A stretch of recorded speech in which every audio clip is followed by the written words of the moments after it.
2, 1, action. My name is Randall Lawrence, host of That Moment podcast show, and I'm here with the representatives of I'm So DC. Y'all take the privilege of introducing yourselves, please.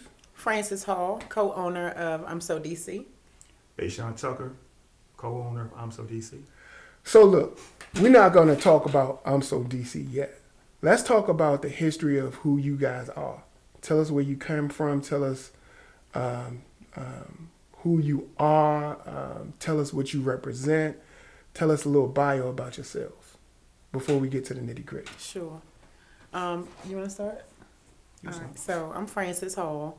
I'm from Ward 8, Southeast DC. So a little bit about my background before I'm So DC is life insurance. I sold life insurance for about 15 years. Auto life insurance, was in banking, leasing. So I've always been a communicator, sales, and customer service. And, you know, prior to that, just customer service oriented positions. Right. And I have an older sister. Okay. She's a police officer. My parents are deceased. So who raised you? My mom. My father passed when I was 6 of a heart attack. He was 36. Oh, God, jeez. Yeah. How does that affect you now? Does it still affect you in some way? Oh, yeah, of course. Like, all the time. All the time. So, you know, I work with seniors now. I'm a aqua aerobics instructor. Okay. So I really... Hold on a second. All right, now, I'm going to jump back to what you just said because you never know who's actually going through the same thing you're going through. How did you actually deal with the fact, or have you even dealt with it yet? How'd you actually deal with the fact of your father's death? And does it affect your relationship now? Well, I mean, my father passed when my father passed when I was 6, and he owned the house that I live in now, and he also had a condominium, which when my mom and him broke up, my mom went to go live in a condominium, right? So a couple of years had gone past, and he ended up having, he worked for the Bureau of Engraving, and he had a heart attack at work. So you really never got to know your father? I mean, in 6 years, that was it. Yeah, that was it. You know, very close with my father's side of the family, very close. How does that make you feel right now? The fact that you really never got a chance to meet your father. You got a chance to meet him, but you never really got a chance to have a relationship with your father. How does that make you feel right now? And how did that was that an extra drive for you to motivate yourself to even go further, or has it ever been a depression part of your life? Well, yeah. Sure. And still to this day. How do you deal with it? I don't know. Yeah. I don't know how I deal with it, honestly. Have you honestly ever faced it? Well, my father's passing again because I was so young, and, you know, his side of the family had just always, you know, embraced me. Like, when my mom and my father were together, I guess they got into some issues, and she moved to California, right? She left me with my father. She left my sister with her grandmother, and she just left. You know, she like, look, I'm just, you know, and he went to California and got her. And I only ask these questions because sometimes when you in a relationship, or sometimes when you have issues going on in your life and you don't know why. Sometimes it stems from something else that you have no idea. That's stuff that you've never resolved. So sometimes that's why I asked the question. But go ahead, tell me about you. Okay, with that being said, you helped somebody. You've helped somebody in a sense. You lived in Southeast. How is Southwest? I'm sorry. Southeast. How is Southeast? How is Southeast compared to the way you grew up compared to now? A lot of my neighbors are still there. That's good. It's a lot of sadness now that I'm an adult and I'm not going back and forth to school. Like I went to Archbishop Carroll, so I did not go to neighborhood Right. schools. You went to Kurt when it was boys and girls. Right. Yeah. When it was co-ed at night from 91 to 95. And so just escaping the neighborhood, you know, I'm sure I missed a whole lot of the stuff that, you know, drove people to being in certain situations. But I grew up in the Boys and Girls Club. I played sports. You know, my mom had me in different kind of after school activities. And she worked 2 jobs. So with the gentrification piece, have you actually seen that come through Southeast yet, or has it come through your neighborhood? Slightly. Yeah. I see. But you do see it. I see it. A little bit. Right. Any of your relatives still living on the Southeast side, or do they still own property on the Southeast side? Yes. Yeah. Near Fairfax Village. That's a good thing. I have an aunt that lives over there. But when my grandmother passed, she used to own a house across from Mario's. Okay. On 25th Street, right off of Pennsylvania, and like that Minnesota Avenue area. And when she passed, nobody wanted to take on keeping the house. Right. You know. So, you know, it's a little, you know, I feel some kind of way when I ride past there and I'm looking up and I'm like, damn. I still feel a certain kind of way from the apartment building that I used to live in when I was like 12 or 11. Just from the history of it, how we were, our upbringing compared to then and compared to now. It's like things that we had to do. Like it wasn't, you couldn't stay 24 hours, you couldn't stay 8-9 hours in the house if it was daylight outside. You had to go outside. It was a must that you had to go outside and find something to do. There wasn't no video games and no cell phone, nothing like that. And I think personally, that hinders our kids right now from being more productive and more proactive because they don't get a chance to go out and do all these things that we used to do. Yeah. Yeah. True. Socializing and interacting and reading and camps and just all types of stuff. But you know what? I'm not taking away from this generation because this generation, they know how to make money. Yes. They know how to make money in a smart way. Not work. They know how to work smarter, not harder. Which is a good thing, yeah. Definitely. Yeah, which is a good thing. But on the other hand, the social media kills a lot of that. Yeah. You know what I'm saying? It's good making money, but life is not really about making money. You're right. You know what I'm saying? You want to be able to live too at the same time. You know, you got all this money, but you crazy as all know what. And don't know how to deal with it socially. Yeah, exactly. And, so, that part. All right. Tell us about you. Give us some of your background. So I'm sorry, Francis. Were you done? No, I'm good. All right. Give us some of your back history. All right. Well, mine is pretty elite. Grew up in Trenton, New Jersey. New Jersey. All right. I came to Washington when I was 5. Uncle was here. What made you come to Washington? My uncle was here, and he said, "You guys got to get here. Like this is where you need to be at, because it was all black people." You know when did you come? When you was 5? Right. When I was 5. Yeah. Okay. Yeah. That was in the 70s. The early 70s. Early 70s. Came to D.C. Moved to 58th Street. And I didn't know about Clay Terrace, Lincoln Heights. Yeah. So we had to fight. Yep. That was Clay Terrace. I talk different. Clay Terrace was a different breed. Yeah, it was a different breed. Yeah, Clay Terrace was a whole different brothers, cousins, like the whole neighborhood. So I wasn't just fighting one person. I'm fighting the whole neighborhood. I had a cousin that lived in Clay Terrace. His name was Gary. Gary, okay. Yeah, Gary Dickens. But Clay Terrace was cut from a totally different cloth. Clay Terrace, Lincoln Heights. Yeah. And 58th Street. So it was a big world. You know what I'm saying? Talking about bully, he was coming at me. Being from New Jersey, right? So I had to make my way. You know what I'm saying? I make my way. So I did that. You know what I'm saying? Through the years, whatever. But the key thing for me, my mom, she was bipolar. Okay. Right, and she didn't know at the time. Yeah, so it wasn't a true understanding back in the 70s of what that was. It wasn't. Or how to deal with it. Right. I mean, medicine, they put you in St. E's, this, that, and the third. Yeah. But you got to get to that level. You know what I'm saying? Right. But every day it was a struggle with my mom, you know what I'm saying? But she did the best she can do for us, you know what I'm saying? She had nice jobs, this and the third.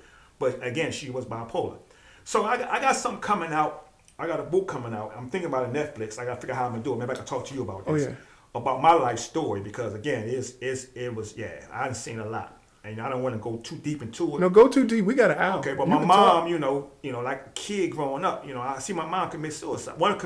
She was attempting to commit suicide. So as a kid, I see this stuff coming from my mouth, this, that, and the third. It was a lot. And then by her going to episodes, going to neighborhoods, I'm young. I'm like, damn, and I'm feeling like, damn. Is your mom still with you now? Yeah, she's still here. Okay. Yeah, knock on wood. You know what I'm saying? So she here. You know what I'm saying? So I had to deal with a lot growing up. How does that make you feel now?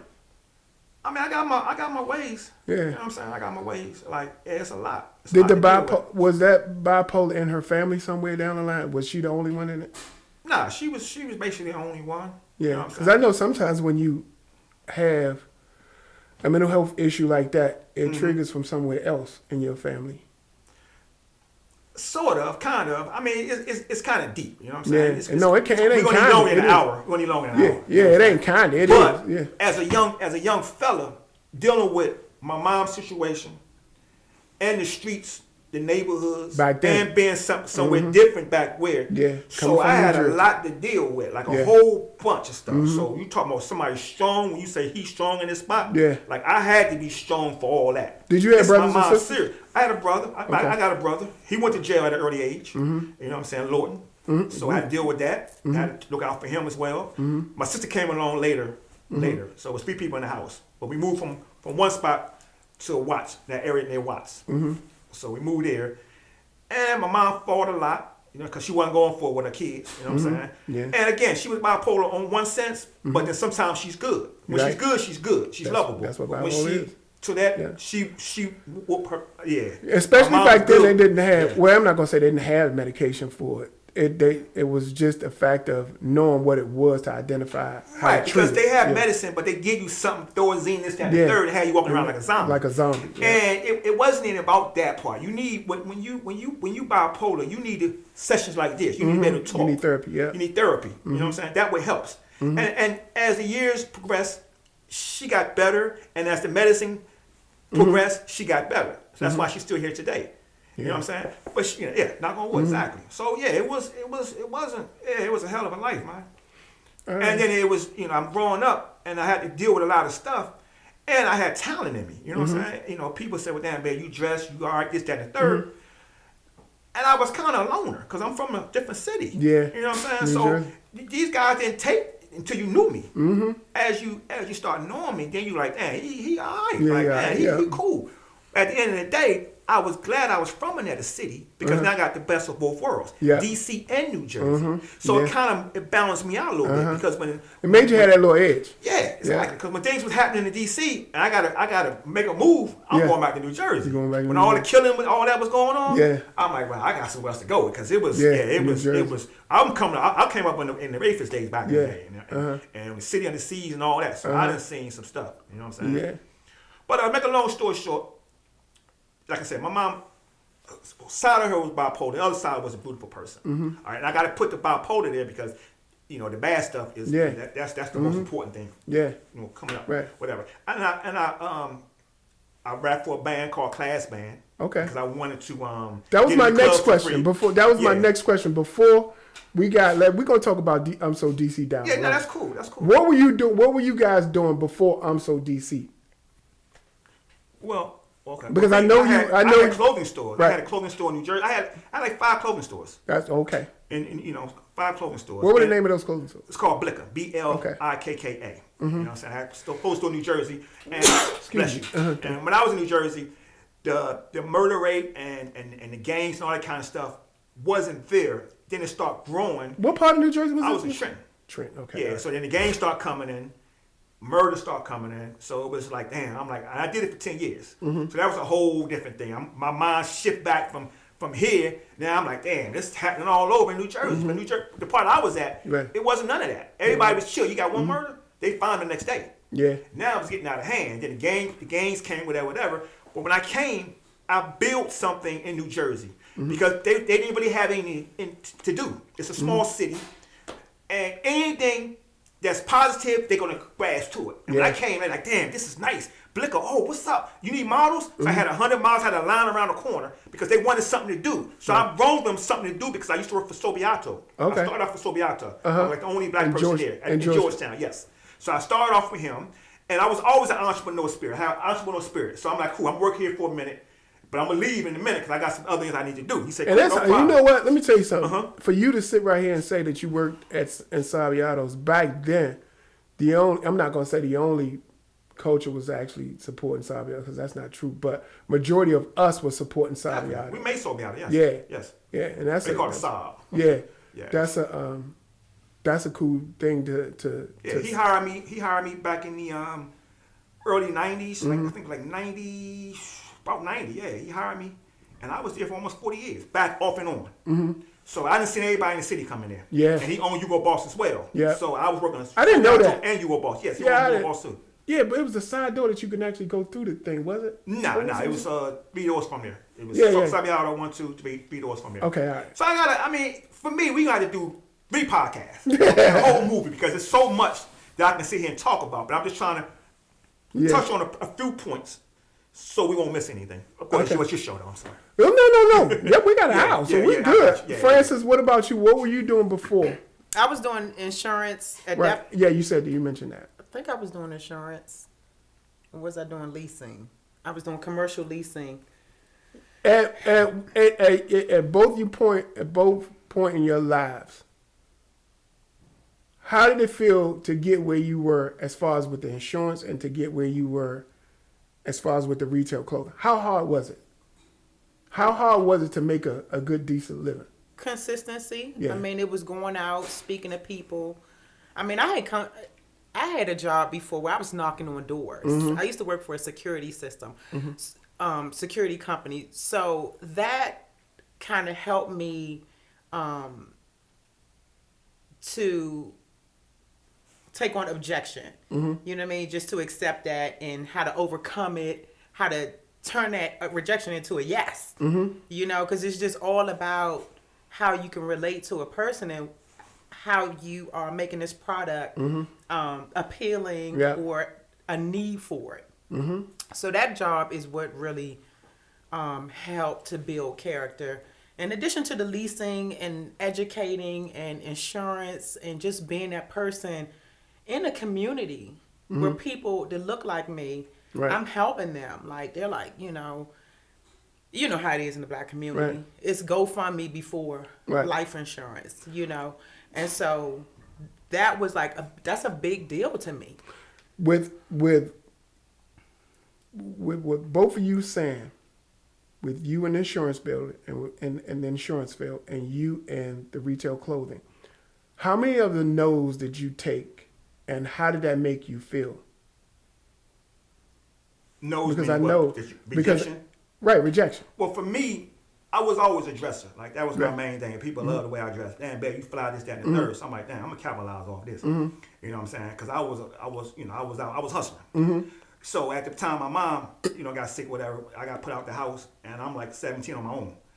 So I got to figure it out. You know what I'm saying? So I was like homeless for one day. I was homeless for one day, sitting in front of Gallaudet College, and one of my buddies walked past me, and he was more or less he was part of the streets. And I used to work at a movie theater called KB Movie Theater in Georgetown. And he walked past me, and I know him from KB because he used to have a whole bunch of $100 bills, and he said, go ahead and keep the change. I'm like, damn, I appreciate you, man. And he was like, damn, he was getting money. But I ain't know about the hustler or the drugs, whatever. I make a long story short, I seen him, went out, he brought a maximum of cash, whatever. And he taught me the game. He gave me all his ones. He taught me the game, had me on handover, watching money, this, that, and the third. So I'm like, damn. So that was my hustler thing start coming in. So I had to make a way with that. So, but all right, what I'm really talking about is your entrepreneurship with the clothing thing.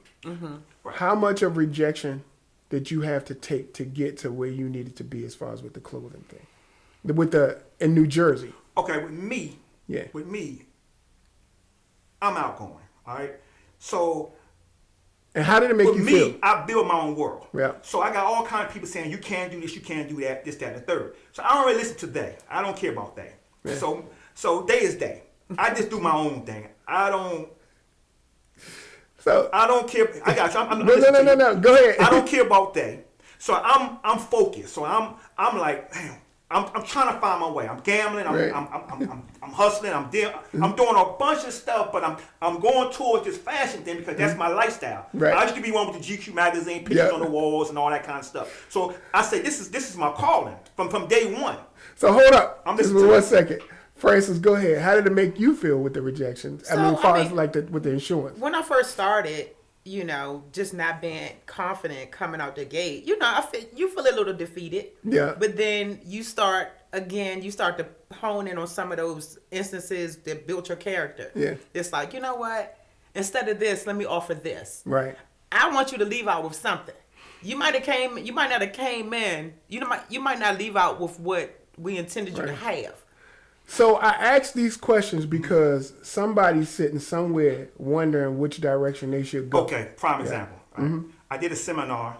A young lady invited me to do a seminar, and someone stood up from I think it was Fat Farm, one of them farms, Russell Simmons, whatever. Right? And she was saying all the good stuff. She was saying, well, you can go here, get a bank account, you can start this, you can do that, and she was saying all the right things. Right. So I was listening to her, right? So then she said, Beyshan, it's your turn to speak.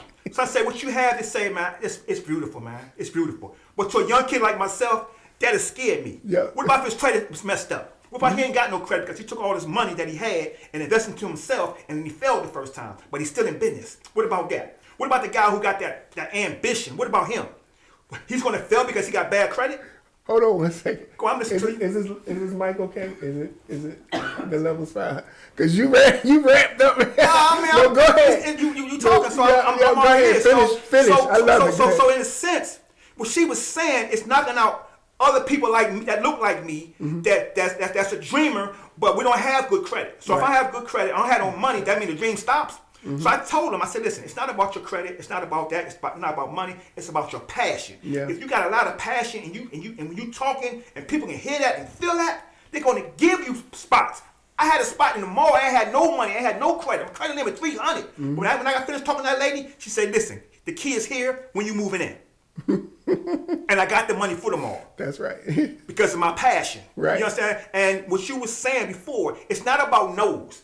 I tell people all the time, get away from the gangs. Get away from the crews. Your inner self, what you can do, you go out and you grab it. I don't care what they say, no, this, that, and the third. Move back. Yeah.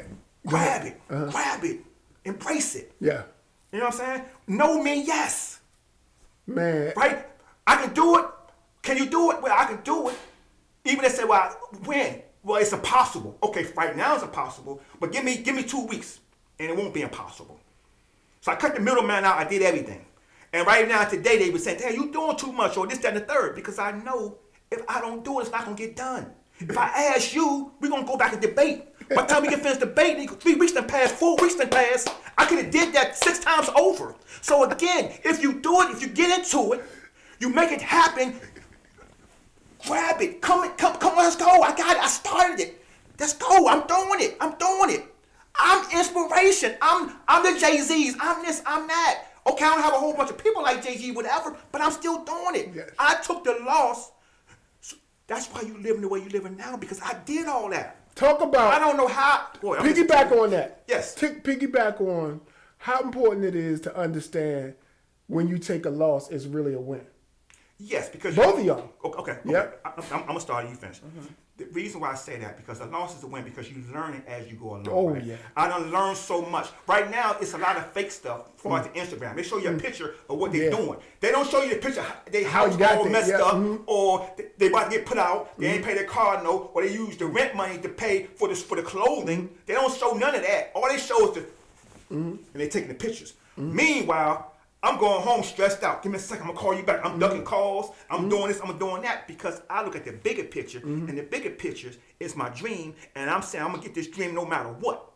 If me and God gonna help me, He give it to me, so I gotta figure it out. He not gonna give you something and say, you know what, I'm gonna leave you alone. Nah, He ain't like that. Yeah. So I'm gonna give you 103%. Go ahead, I'm sorry. Jesus Christ. Now you got me hyper because I mean we've been talking about this all the time, and to keep it 100 with you, and you know as a businessman, this ain't easy, man. It ain't easy. This ain't easy. That's why when you first walk here, I'm like, I'm not just going to talk about. We're going to talk about the history of how you got there. That's the good way. But what about the struggle? The struggle is very important. Again, most people don't understand that you have to put that struggle before you can get to that finish line. And you're not even. Or you can have a person that did the struggle, but now he with you, and everything is easy. Mm-hmm. It appears to be easy because I took the hits in the head. I took it for the team. Yeah. That's why it's easy. Mm-hmm. But still, I'm still going through it because I know it could be better. That's why I don't put the likes and the likes and the likes every time somebody posts. I don't like. Because again, you got to stay humble. And you got to keep growing. Yep. And it's going to like itself. Just because I push a button don't mean anything. If you got a good product, it'll sell itself. Yes. Go ahead, Franz. Well, I mean, he just basically said it. I don't know how you can top that, but yeah. Right. So, just as far as building a brand, right. Everybody has been really receptive to it. Yeah. I mean, I can't personally say that I've taken any losses. Yeah. He has taken the losses and has guided me and inspired me and, just inspired me to keep going. Sometimes it's not easy. That's the fun part, though. You go from the fun part. Making nothing to making triple.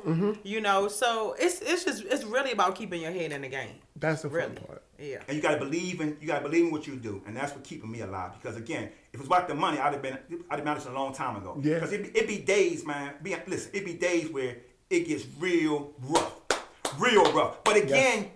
You can't really say that to people because they're like, nobody want to come support you, and they think you then whatever, right? They want to see all the goods, which is cool, right?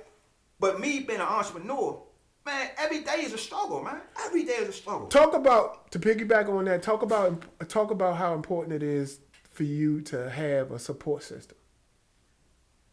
Regardless if it's in your family, regardless if it's in business, regardless, period. So for me, when somebody come already from Southeast or from Maryland or from Texas or where they come from and come into DC and buy something, that's my support system. Mm-hmm. Because as far as friends and all that kind of stuff, I got a lot of associates. I know a lot of people. You know what I'm saying? We friends, Facebook friends, this, that, and the third. But I keep my circle real small, man. I'm kind of a loner. And my energy is basically my focus of what I do. Right? And I build from nothing. Just like you with this building right here. When I come in here, all right, I'm like, damn, you like me. You're a visionary and you know what you want, you see it, and you're gonna make it happen. So you don't care whatever it need to take, whatever it need to take for you to do it, you did it. I'm looking at it right now. It's a beautiful studio. Thank you. You know what I'm saying? So I know your struggle. Thank you. I know you. If man, you talk, any entrepreneur come in the building, we ain't gotta talk about certain things because I know what you went through. Everybody went through something similar or almost the same thing. It is what it is. You know what I'm saying? We got to go from that part to be the Jay-Z's and the Rockefellers or whatever. It's a struggle, man. But it's a good struggle if you passionate about what it is you do. Exactly, because you don't need to get paid. If you love whatever it is that you do, it's going to love you the back. money's the reward. That's it. It's not about the money. You know what I'm saying? If you do what you do well enough, you're going to get rewarded. You already know what reward is. Yes. You know and I asked that question because when you are an entrepreneur and independent anything, you can't do everything by yourself. Correct. You can't do it. Correct. So when I say support system, talk about the support system, I say your support system is sitting right next to you. Your support system is sitting right next to you. But still in all, it's some outside support system somewhere too. Right. It's somebody that's actually helping y'all too. Right. And if the one thing I know, when you try to do everything by yourself, that's where you mess up. That's where you mess up. Sometimes people don't acknowledge the fact that you have to get out of your own way. That was me. Okay. Yeah, that's me in some areas. Still right until today. I'm still learning that's my whole theory with anything that I do. I'm still learning as I go. When somebody tell me, "Oh, you good at this," man, I don't even want to hear that because I know it's certain things that I know I need to work on. And once you come to an area in your head or in your space or in your heart and your mind where you can move out your own way, everything else starts to happen. Well, that's true. That's true. But again, you need if you got a way that you're doing stuff and you know this is your program, you got to keep going because you need to fulfill the thing that's inside of you. Yep. Even if you fail, at least you did it. So then you might say, you know what? I might need somebody to help me with this because I'm not really strong in this area. Just like what Frances do, as far as the advertisement. Yep. She's strong in that area. Yeah. Sometimes she be like, you need to put this jacket on and this and that. But I'm like, I am. I got so much other stuff to do. But that is important. But even you know even when we first, in 2016, when we first, I don't know if it was 2015 when we first started dating or 2016, you know, just dating, nothing about the company. He's doing his 2 jobs. I'm doing my work wherever I'm working. And, you know, so it was a shirt that I saw. And I'm like, oh, what's up? You know, what's up with that? That's a cool shirt. You know, what you doing with it? He was like, well, you know, I'm busy. I do a lot, you know. And when we met, he had a store in Georgetown, but also working, you know. So, again, you can't do everything by And that's another piece we're going to talk about. You too. can't do everything. So, you know, we kind of just chilling on a Sunday. We just spend our mornings talking. And, you know, I was like, you know, do you want me to be your partner? Like, do you want to partner up so we can, you know, get this brand going? He was like, yeah. And so to me, I feel like once we join forces and Everything is easy. put it out there, you know, people were just really receptive. You know, a lot of people from my school, a lot of people from, you know, DC government embraced it. I have a few girlfriends that work for DC government that helped me get into different events. You know, that person that would tell me about different trade shows. And so, yeah, like those people are my support system. Yeah. That's and cool. It's difficult, you know, chipping away at Beyshan to let him know that it's going to take more people. Yeah. You know, because again, with this entrepreneur thing, it's about money. It's about you need money for inventory. You need money to pay people. You need. So money. here's the thing. What I know, you only can take what it is that you love to a certain level, and then you have to let it free for somebody else to support it and to let it grow a little bit more.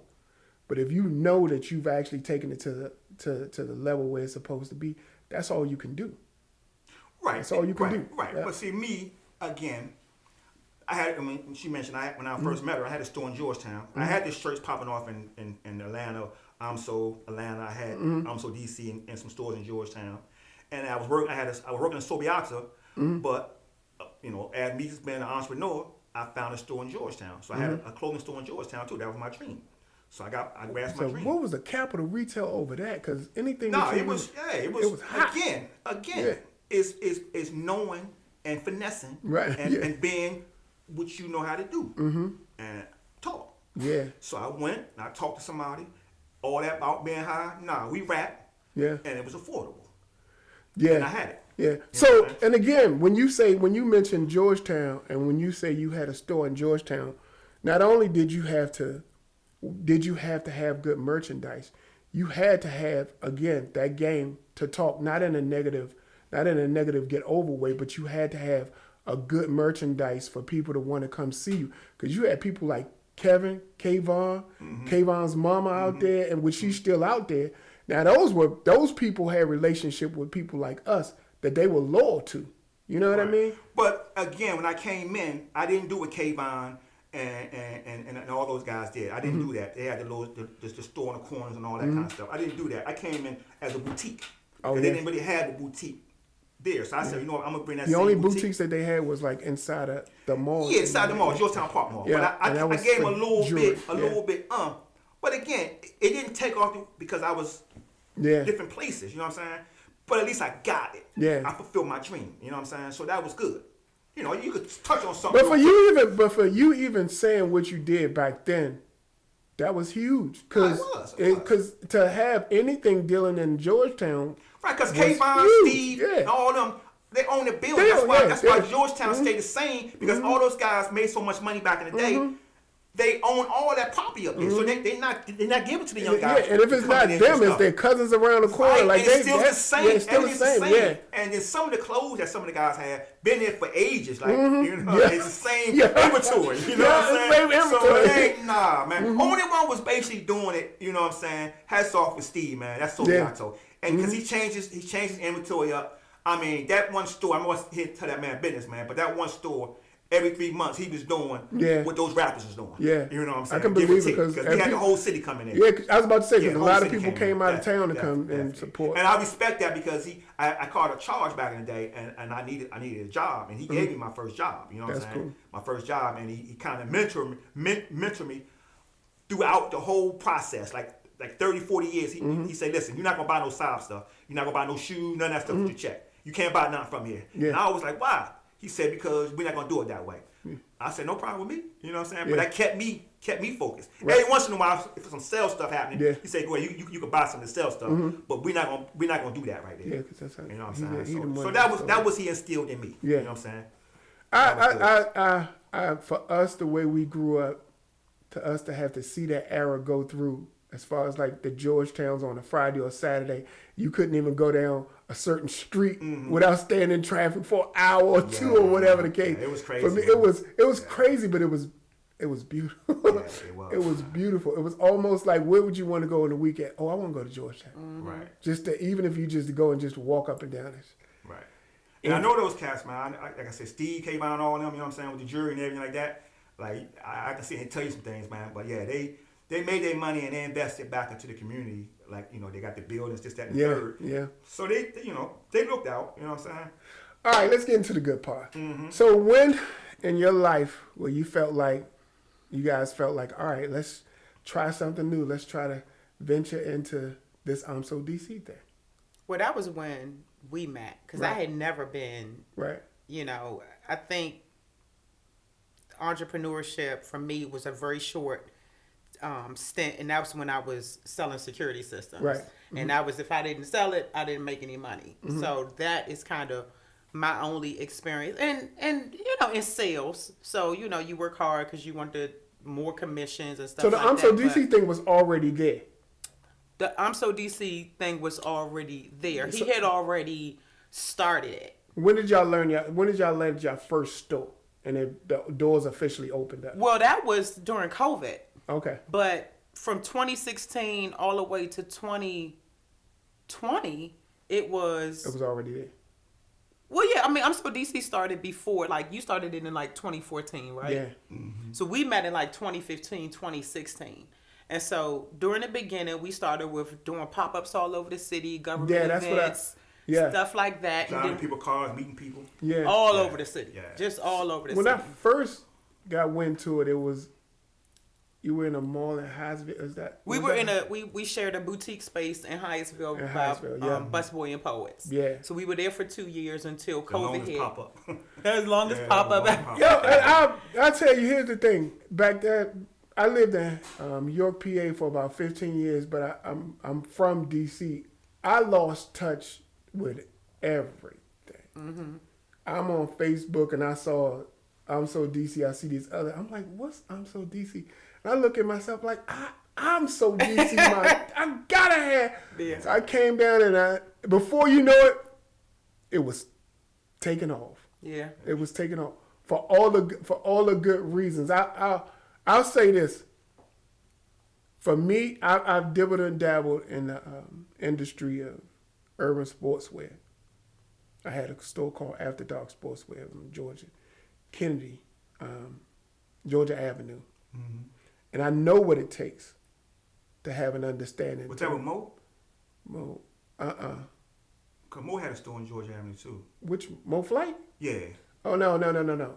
His store was downtown. Mine was uptown, right off of Georgia. Mo got a store right now in Hyattsville.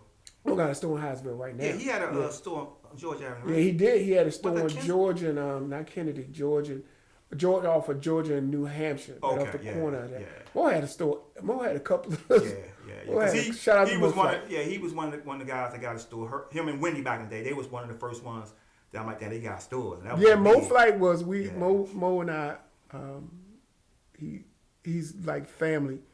Mo was the first person when I was in high school, he was the first person that one of the first people I actually ever seen dress up to come to school. Right, yeah. Yeah, Mo was a bad. Yeah, that's why I like that. Yeah. Me and him clicked real. When I met him, we clicked. Me and him clicked. The guy who do comedian now, what's his name?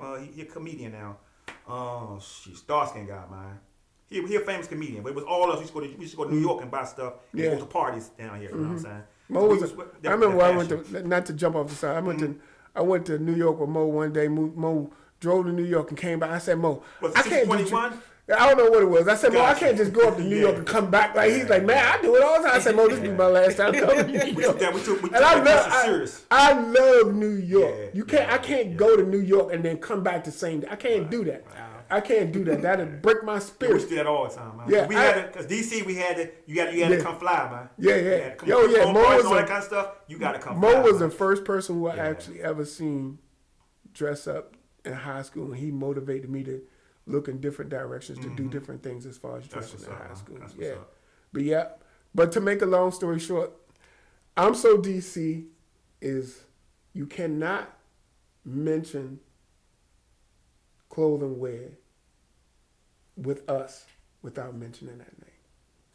And for that, the hard work that you guys are putting in right now, I commend you. Because Thank you. The simplicity of it, when you first walk into it, how should I put it? Let me just stick with just simplicity of it. It's everything. Because sometimes when you overdo stuff, it won't work. Sometimes when it's not to the level where it needs to be, it doesn't work.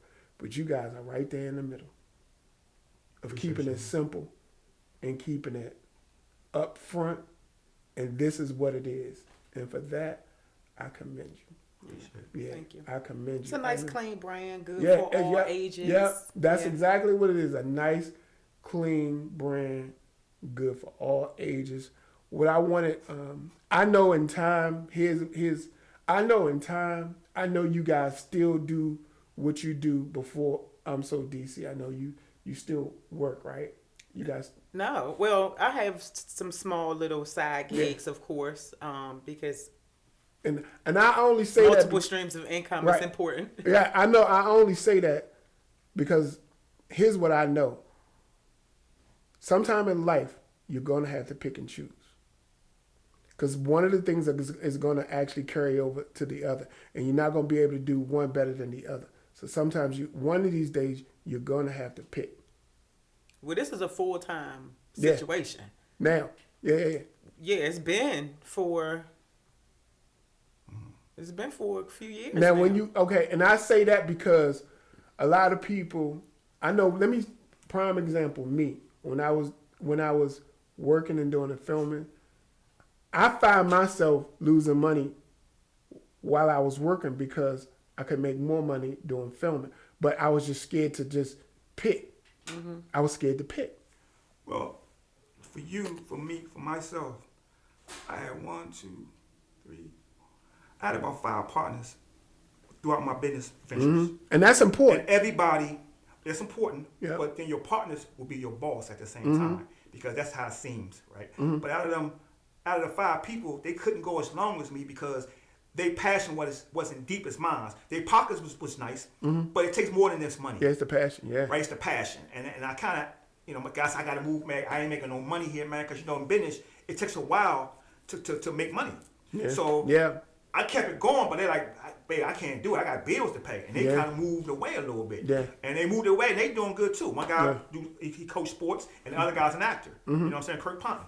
So I see him on TV all the time, and I watch him like, damn, this is crazy. But he left that, and he went into a bigger career. Yeah. But I'm still living my dream at the same time, so which is good. So that makes you right. Sometimes I have to do I'm So decent. I got to focus on this because this gonna make it's not about the money. This is gonna make where I need to be at. The other stuff, I was just doing that, and I was miserable. I did.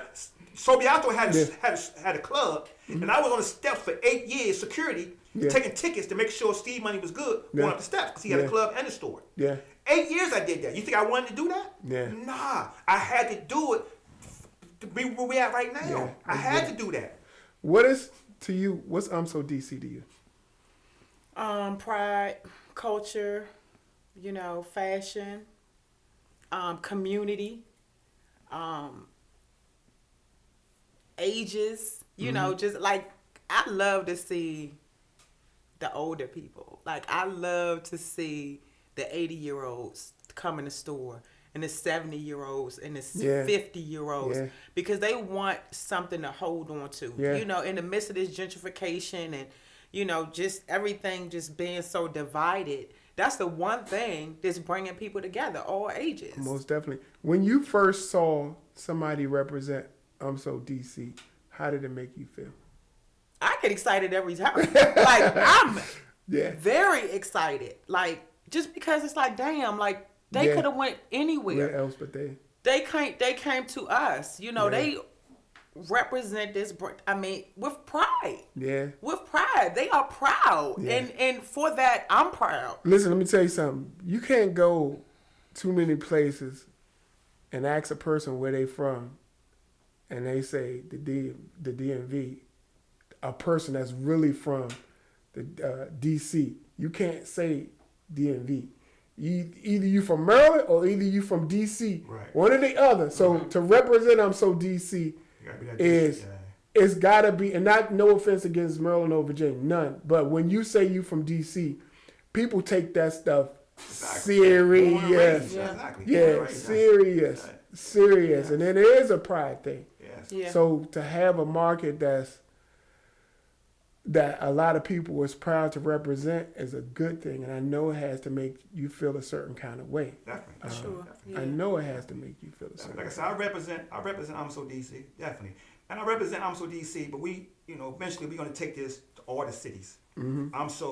Because everybody takes pride in their city, wherever they're from. You know what I'm saying? And like I said, I love DC. I've been since I was 5 years old. DC, so this is all I know. I hate to say it, but like even when you tell people where you from, if you tell a person you from DC, they're like, oh. It's almost like, okay, they look at you totally different. Yeah. Whether it be in whatever kind of perspective they presume it in. But when you say you from DC, a lot of people. I was in New Jersey, and I got a little trouble when I was in Atlantic City. Mm-hmm. And I said from DC, they respect DC. They respect us. They respect us, which is a good thing. Mm-hmm. Again, coming here it was all us. Mm-hmm. So that's why they take pride in that, because we didn't been through that struggle, man. But we kept strong. You know what I'm saying? We made a way. It's a conservative town. You know what I'm saying? They don't do too much wild stuff, which is cool. Right. And we love each other. We support each other. That's another thing I like about DC, because we do support each other. Yeah. From the Madness, the Kurt Bone and them. Oh, yeah. It's a whole bunch of us, and we get a lot of support. You know what I'm saying? So that's definitely a good thing. And at the end of the day, they got their times where we ain't having it. You know what I'm saying? Yeah. Which is cool too. But at the end of the day, man, it's a lovely town, man. It's a lovely town. I'm actually working on a reality show called Give Me That Beat. Right. And we actually had a chance to interview Kurt Bone. Mm-hmm. That brother he's actually going to come on the show. Right. Kurt, gotcha. His relationship with the community is amazing, and the direction where he wants to go. Again. That's a good look. Yeah. We need people like that. We need for DC. Okay, I don't want to cut you off, right? Oh no, you're not cutting me. I was just doing something for the city, the big chair, where I go back and I talk to the youth, and I talk about returning citizens and stuff like that. Oh yeah. The program was doing well, man, but you had somebody, I'm not gonna put his name out there, took the money, and the whole program was over with. So me, I was like, damn, I was in there, I was connecting, I was one of you, but I'm gonna tell you, my struggle was just like your struggle, but I'm gonna tell you how you changed, and they was changing. Yeah. But then the gentleman took the money, and I'm like, oh, wow, the program ended. So I'm like, wow. Yeah. So I'm back here again. I'm sorry. I had a cousin that he's a returning citizen. Mm-hmm. He just did like close to 25, 30 years. His name is Melvin. Okay. He just came home just like a couple of days ago. Okay. And I just sat right here, like, I was extremely close to my cousins. The majority of the cousins that I actually grew up with, either dead or either locked up. And I was like, God, you just took all my cousins away from me. I know it's a purposeful. 2 days later, they let him out. Oh, wow. They let him out. Shout out to my cousin Melvin. I love Melvin. With that being said, let's talk about the meat and potatoes of I'm So DC, or where you guys are right now and where you want to be in the near future. I know you basically kind of gave us a brief idea. Right, and more or less, like I said, I want to do the I'm so in all the cities, all the urban cities, because we need that, man. We kind of spreading away, man. You know what I'm saying? And people love to take pride.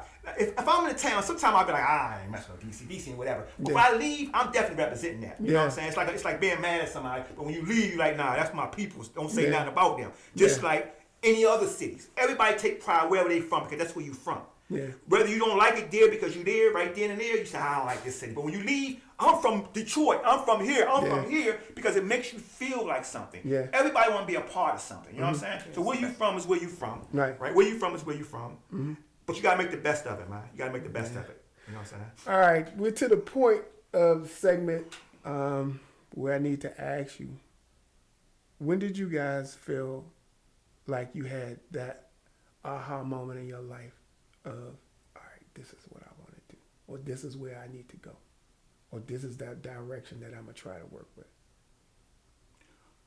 Well, for me,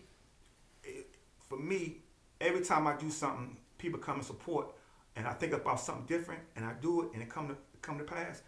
That's the direction I'm in. It's like it's a high spirit. It's like you catch the Holy Ghost. Like when I'm doing stuff, I'm like, oh man, this going, and I don't need nobody to tell me nothing. I can feel it myself. When did you have that first moment? When did you have that first moment? All the time, all the time. Now it's because it's hard. I'll be honest with you. I'm be honest. I'm listening to your question, right? No, I get it. But for me, that what keeps me going. That's my motivation. I have to have that to keep going, because if I don't have that, I'm gonna shut down. It's over with. So I got to bring my own stuff up. So I need that, because I don't need. Give me 1 second. I don't need Francis to tell me you got it. I don't need him to tell me I got it. I got to have it myself. That what motivates me. That's why I take nothing and make it to something. And I did it numerous times. I took a building like you got right now and made it to wherever it needed to be at. And I had a whole bunch of people run through there because I took it with no money, motivation. So what you saying is all the time with me, because if it stops, that means it's a wrap. I'm going to get fat and I'm going to get old and it's a wrap. You're a bad dude. Yeah. Go ahead, Francis.